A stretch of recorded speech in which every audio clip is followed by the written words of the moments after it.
Hello my friends, in today's quick tip we want to have a look at how we can use the auto sampler to resample internal tracks of the Tonverk, basically auto sampling the Tonverk into itself. Currently it's not possible to use the auto sampler for internal tracks of the Tonverk itself. It's only working with external gear at the moment, and we are utilizing a very simple method to actually overcome that limitation by using some physical cabling on the machine itself to make that work. Now, one thing to keep in mind is, at the moment, it's only possible to use that auto-sampling for individual tracks only. We cannot auto-sample several tracks at the same time because, I will quickly show you this right here in the MIDI configuration on these channels. We do not have the option to set individual MIDI channels for these audio tracks in advance. So at the moment, no matter what we do, those MIDI channels always correspond to the numbers of these tracks. So this is always fixed on 1, 2, 3, 4, 5, 6, 7, and 8. That's a little bit of a drawback compared to the digiboxes where we can manually set these things up. Right here we can also see on the track configuration, there's also no way of doing this at the moment. Let's go through this. You can see there is no way to actually set the MIDI channel for that track manually, and there's also no layering functionality available at the moment, similar to the Digitone 2. So we cannot use that either. So at the moment it's fixed for a single track only. We therefore can only auto sample a single track at the moment. But nonetheless, I want to show you how that works right now. And first things first, we already were in the settings right here. We have to make sure that all these sync options are turned off by default. And they are turned off by default at the moment when you create a new project. And right here, receive nodes has to be active, of course. And MIDI USB, we could set this to MIDI only if we want to make sure that this is not interfering with anything else. But since we are hooking up the machine to itself, it just doesn't make any difference at the moment. And on the channels, we could also keep that auto channel off for the moment. So to get started, we just load a couple of, let's load a sample in. Like, I don't know, something like that. I'm taking something from the internal memory.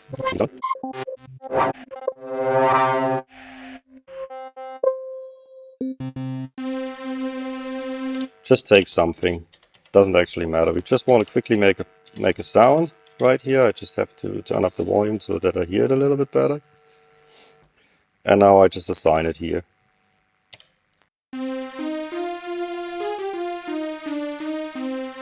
Okay, fine. So now we have that in. Okay, and now let's actually add some effects real quick, just to have something to make sure that the sound is changed a little bit, you know.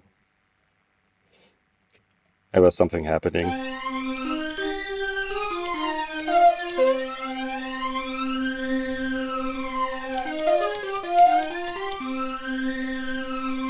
Maybe something like that, and do some detuning right here on that thing. Let's check out FX. Detune could sound pretty neat, I think. Let's see. That's weird.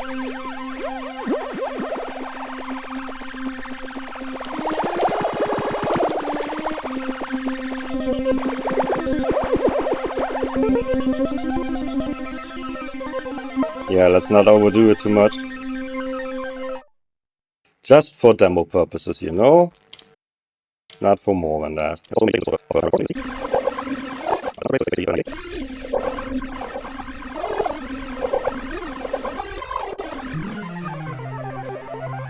Yeah, I don't know. It doesn't actually matter at the moment because this is just for demo purposes. And now comes the part. We must, when we go to the auto sampler right here, we have to select the MIDI channel where stuff comes in.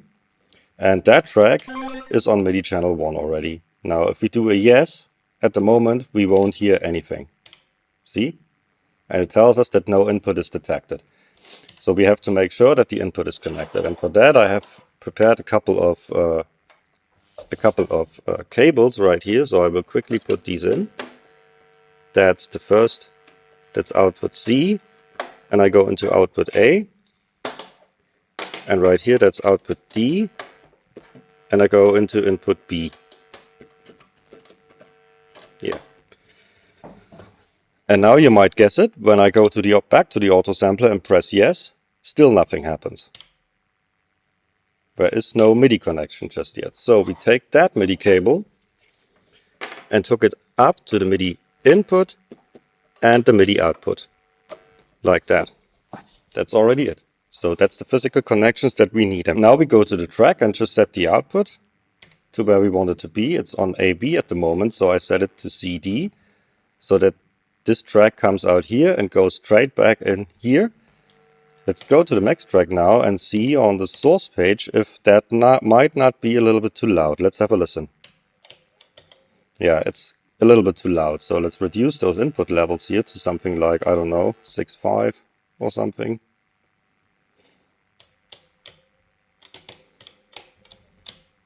Yeah, that's better. And now we can go to the auto sampler and actually start capturing that stuff. So let's have a listen. Does that do something when we press the yes button now? Yeah, it does. So it has measured something and we must correct that later. So for the purpose of demonstration, I'm just capturing a single octave here so that this thing doesn't take too long. I also set this right here, the sample every to 1, so that it captures every single note. And now right here, I set the length to this thing, like, I don't know, let's take just 3 seconds or something. Doesn't actually matter at the moment. And now we start recording. And while this is recording, I will fast forward the video so that you don't have to wait.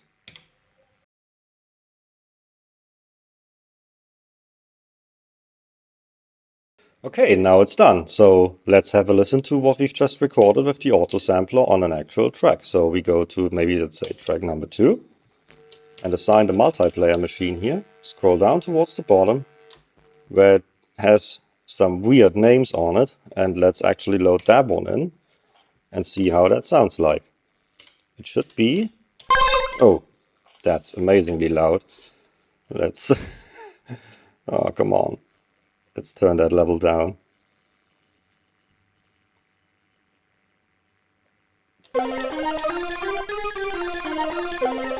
So it's there, and we can do like...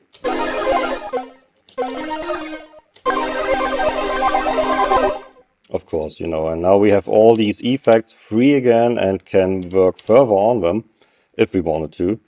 And yeah, that's just a way how we can already use the auto sampler to capture the internal audio coming from any of the tracks from the Tonverk itself.